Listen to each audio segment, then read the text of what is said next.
States of America and to the republic for which it stands, one nation, under God, indivisible, with liberty and justice for all. Good evening. I'll have the clerk please call the roll. Supervisor Fountain? Here. Clerk Chopu? Here. Treasurer Horning? Here. Trustee Germain? Here. Trustee McMullen? Here. Trustee O'Connell? Here. Trustee Petrucci? Absent. Thank you. Item number 4 is approval of our agenda. So moved. Support. Motion by trustee O'Connell, second by trustee, who's that, Larry? Yeah. I'm sorry, Clerk Shofu. Any discussion? Being none, all those in favor say aye. Aye. Aye. Those opposed, nay. Motion carries. Thank you. That was Petrucci calling me back. Okay. Next on our is call to the public. Anybody call to the public this evening? Good evening. Hi there.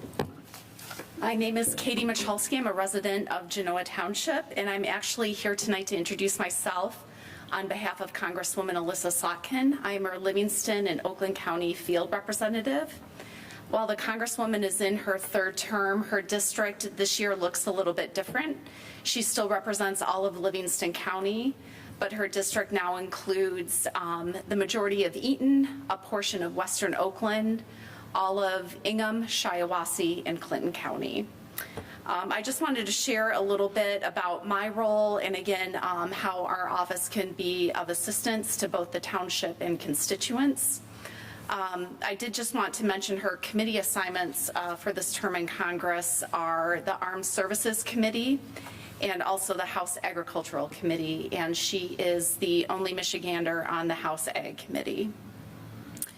The Congresswoman and her team, there's a district office in Lansing, but I work primarily in Livingston County, are here to help constituents at any interface of the federal government.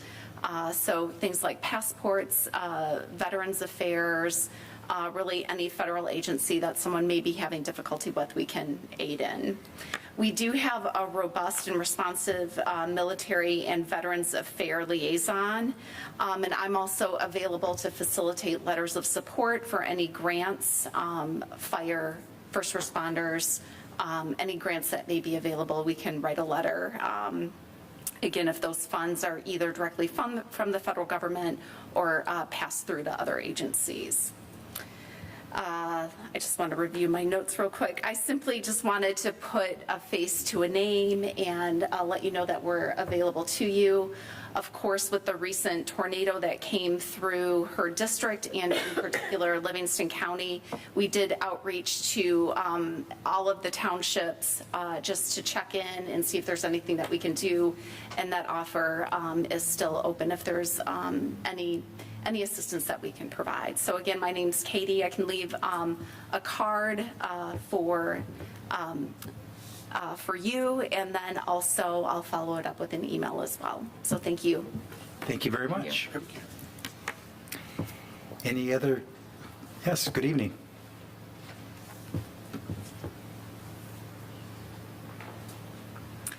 Hi, I'm Janine Gillespie, resident of Heartland.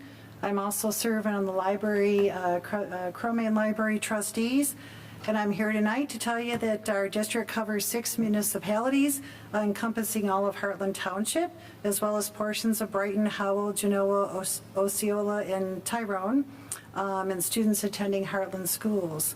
We serve all of the residents in Heartland, and we're interested in hearing your experiences. We're currently doing a survey, and we would, if you would like to register for a focus group, you can see the event calendars on crowmain.org.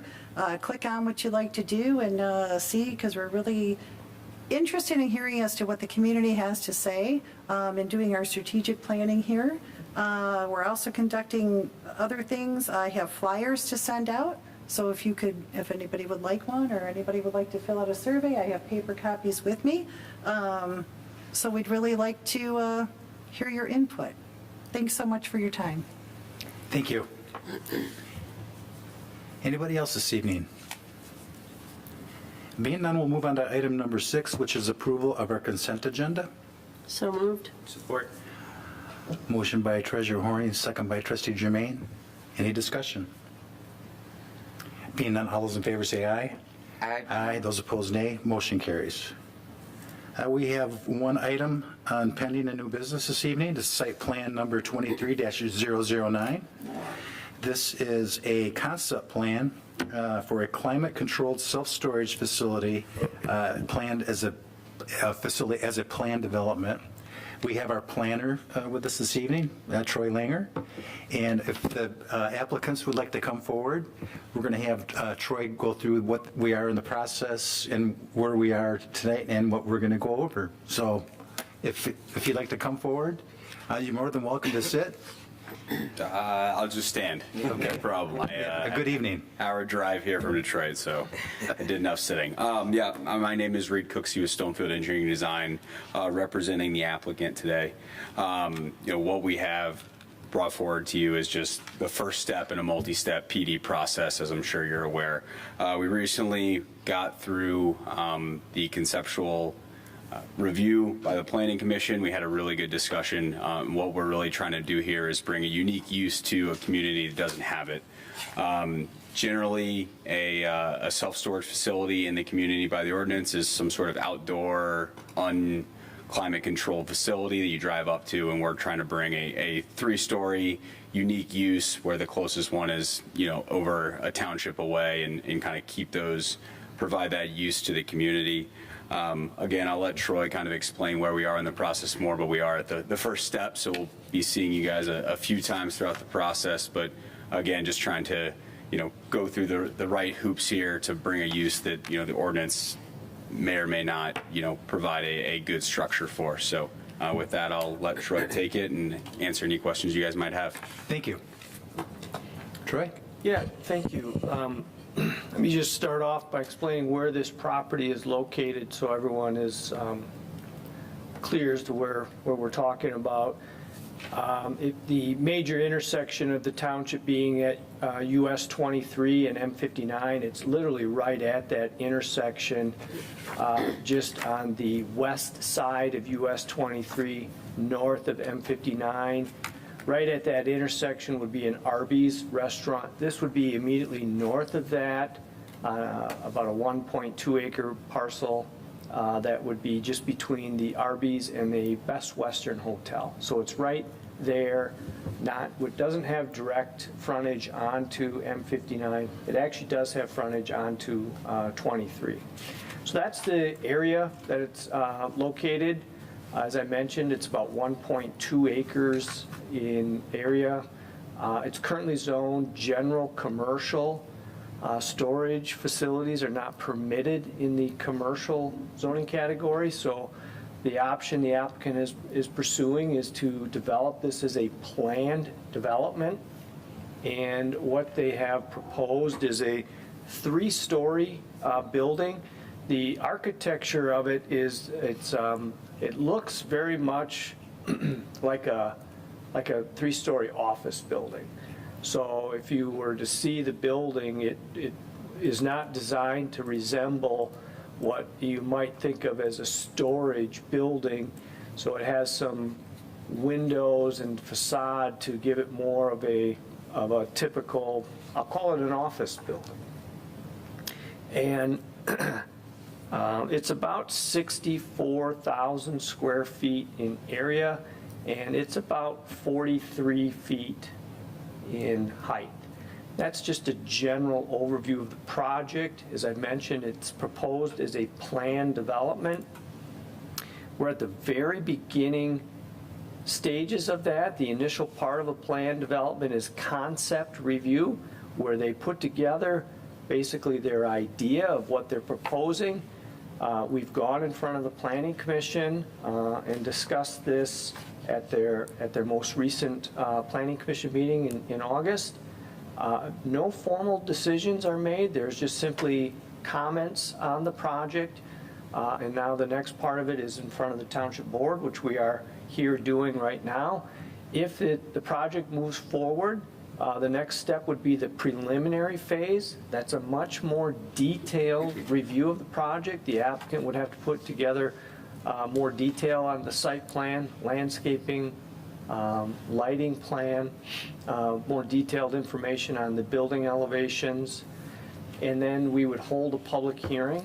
That would be at the Planning Commission meeting, and the Planning Commission would make an actual recommendation. It would also then come to the Township Board as well. The Township Board would make a determination on it, and then it would proceed to the final phase. And at that point, we're pretty much done with site plan stuff. We're going to be looking at more legal instruments, any easements, any, the plan development agreement itself, if there were any master deeds. In this case, there might not be. One of the things we did talk about in conceptual was this is on a private road, and certainly that road predates our current private road standards with the maintenance agreement. And that was something that was discussed, and certainly that would be something that might come up in the final phase.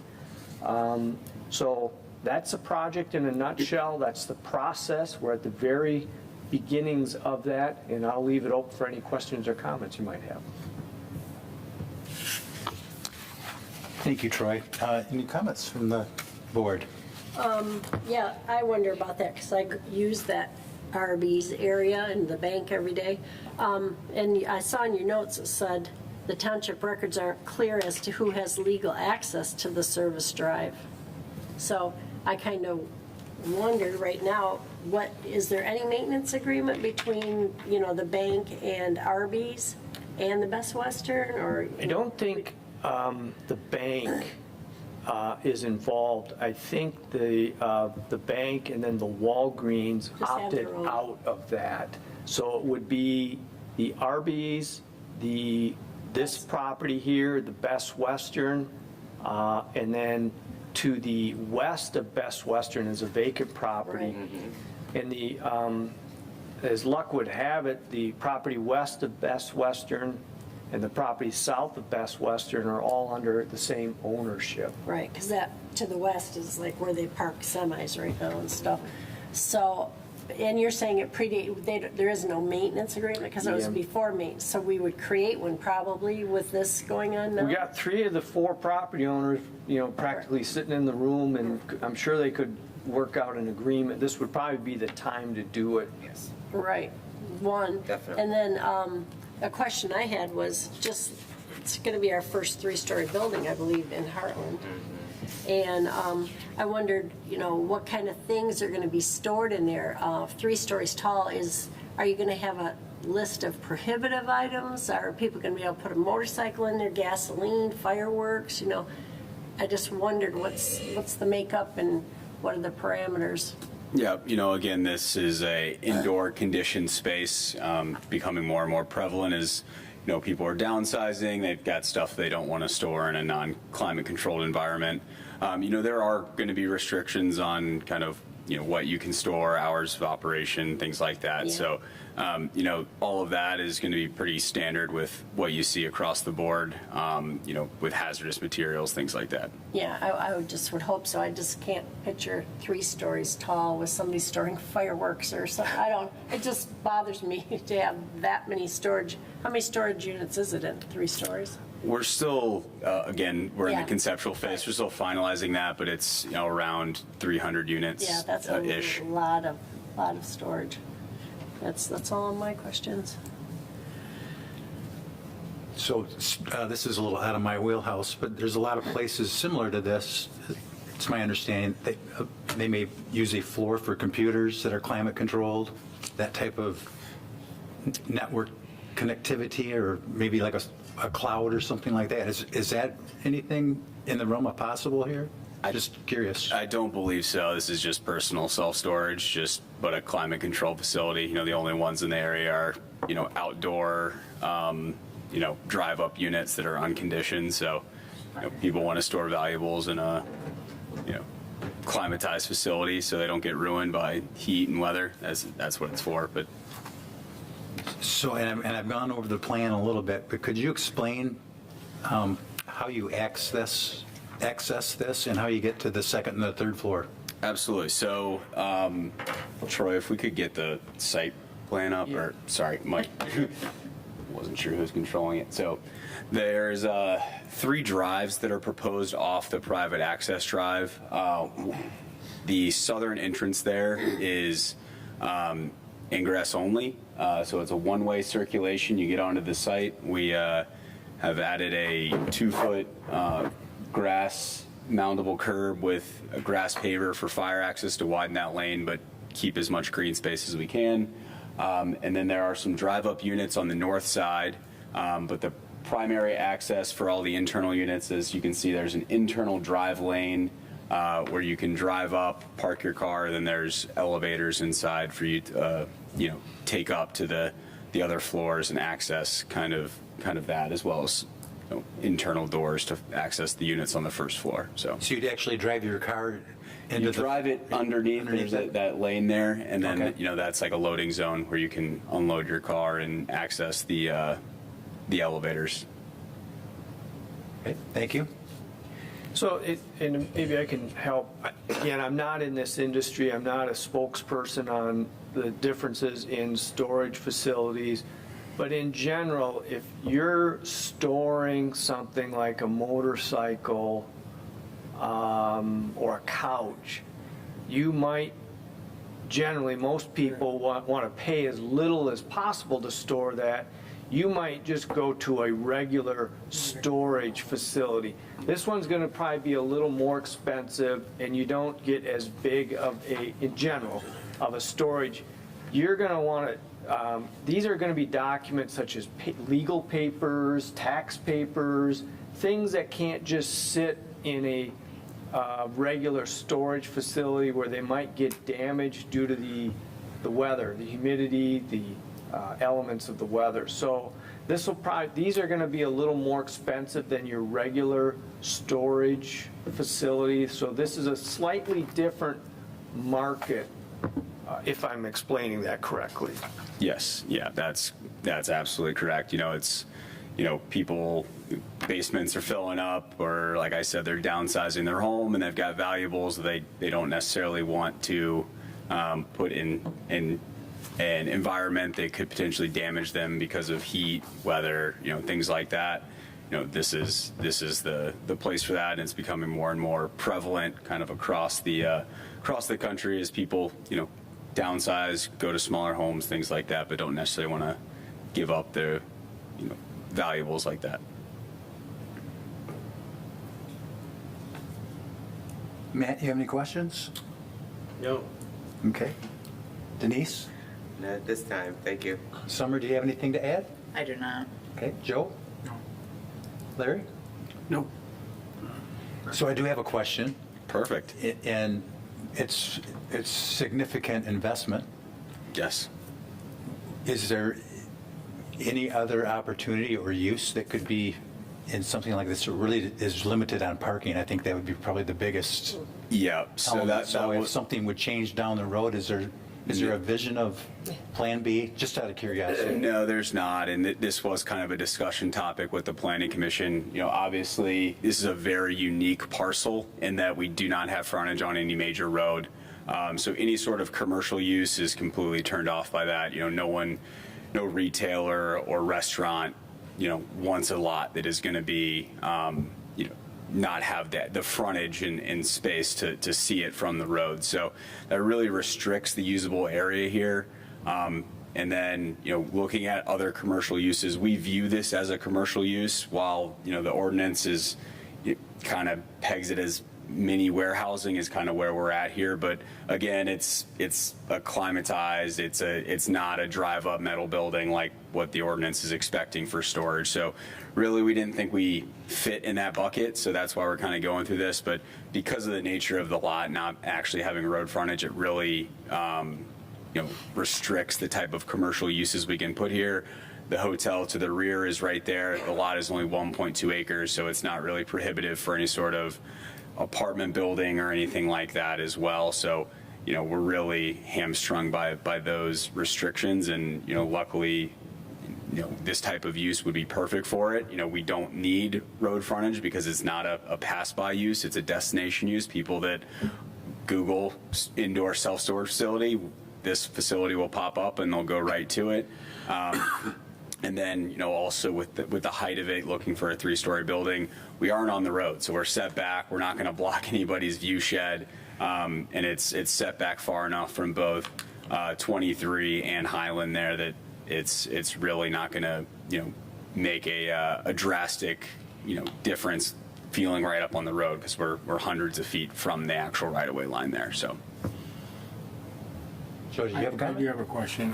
First of all, I'm sorry I was late. I was tied up in traffic.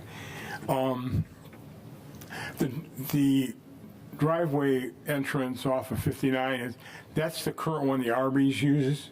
the Arby's and the Best Western, yeah. And I believe that's one way.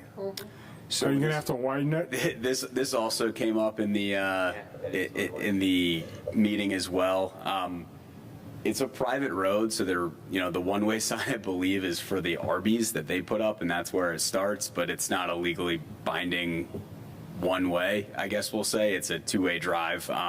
But, part of the process is going to be analyzing that drive and making sure it's adequate for our use, for the Best Western and the Arby's as well, and then getting those agreements formally in place.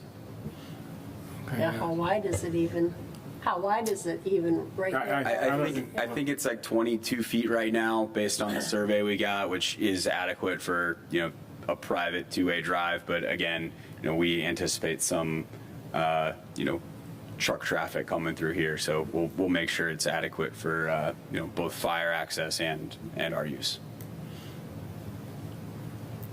Troy, any final comments? Well, we did touch on that topic at the Planning Commission meeting, and generally 22 feet would be wide enough to meet some of our private road standards. But one of the things we talked about was the condition of the road as well. It's concrete, it's got some potholes in it, and it was suggested by the Planning Commission that if there were repairs to that, maybe that could count as one of the public benefits that they were going to provide. And they didn't commit to it, but they said they'd look into it, so that was discussed. Do we have any other private roads with a public purpose?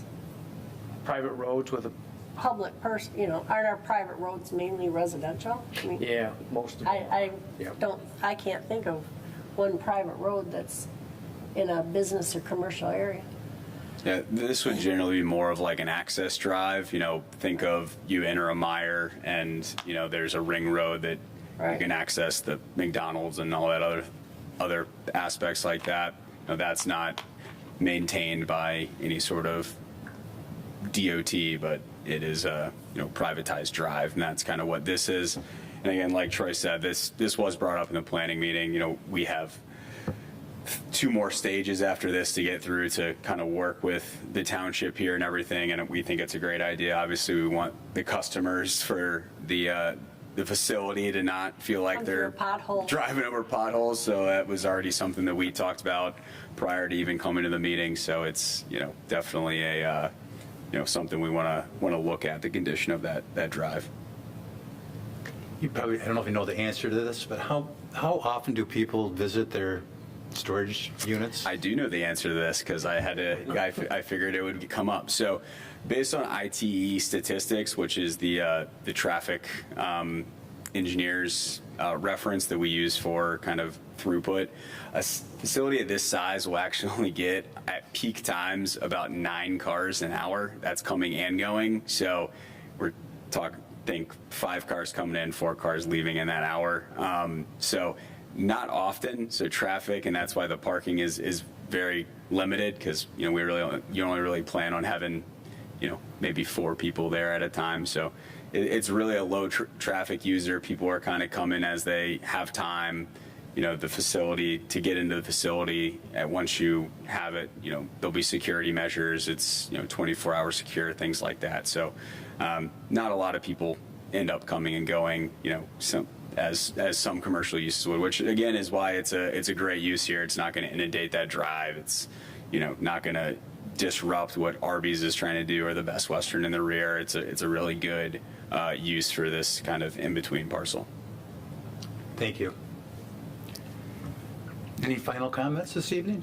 No, just we're really excited to come into Harlan, provide a use that is not here, that we think is a great use for all of the residents in the community, so they don't have to go somewhere else. And again, this is the first of hopefully 3 times. We'll see you guys. So hopefully we're back in a few months, but it's, we're really excited about getting this process started. Very well. Thank you. Yep.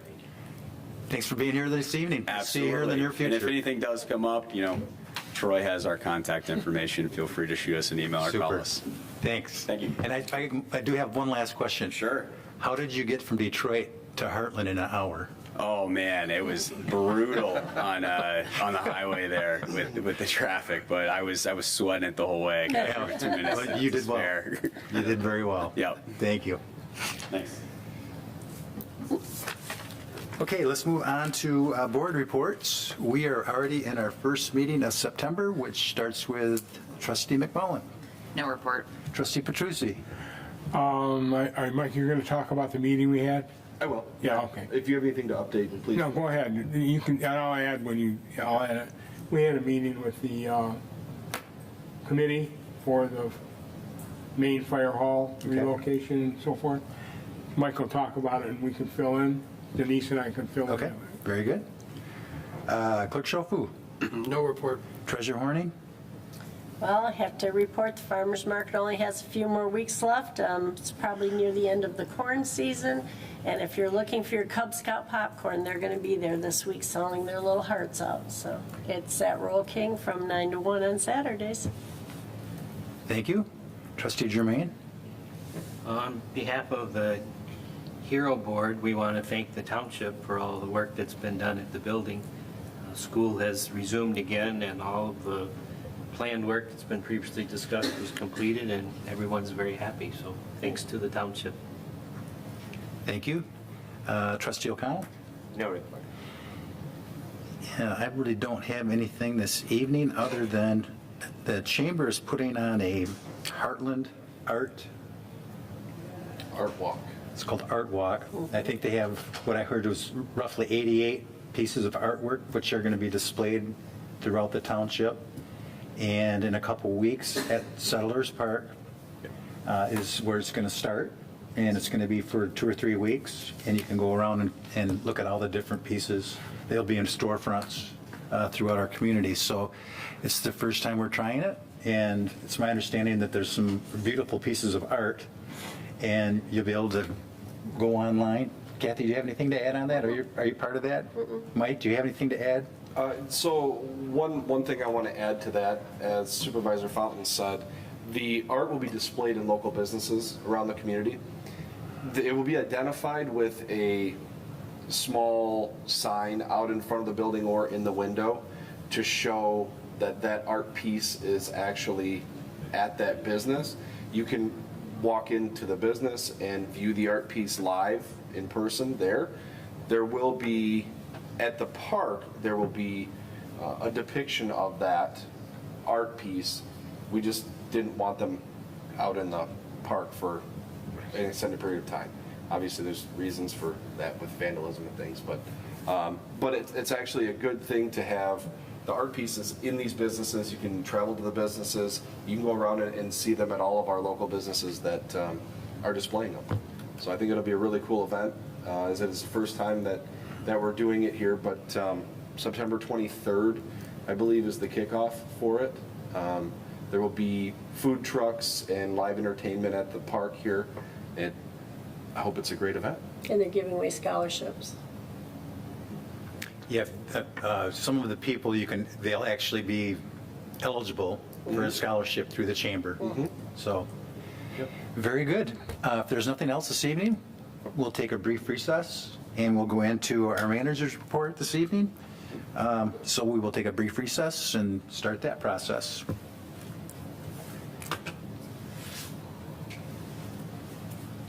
Okay, their brief recess is